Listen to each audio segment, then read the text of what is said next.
சரி காற்று கொஞ்சம் பலமா அடிக்குது அல்லவா, இதுதான் வாய்மூலோகம் என்று சொல்லி ஒவ்வொரு லோகமாக கடந்திருக்கக்கூடிய வேலையிலே அரக்கண்டமராசுவாமி மண்டவல்லி கைலாசமலைக்கு இருக்கின்றார். சரிதான். அரக்கண்டமராசுவாமி மண்டவல்லி கைலாசமலை இருக்கக்கூடிய ஆமா ஓடைக்கா மண்டபத்தில் வைத்திருக்கக்கூடிய சிவபெருமானையும் பார்வதியையும் பார்த்தார்கள். ஆமா பார்த்தா கைலாசமலை வாசலை கண்டவரை முன்னே நடந்து வந்த நந்திதேவரையும் பாராமல் சரி ஓடோடி கைலாசமலைக்கு ஓடி வந்து கைலாசமலையில என்னென்ன நடக்குது என்று சொல்லி பார்க்கிறான்.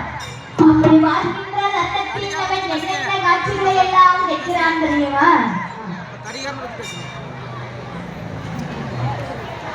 அப்படி இருக்கும்போது பார்த்தான் பிரம்மராட்சதன் என்ன செய்கிறான் தெரியுமா? செய்கிறான். ஐயா அந்த கைலாச மலையில இருந்து பார்க்கிறான். பின்ன ஒரு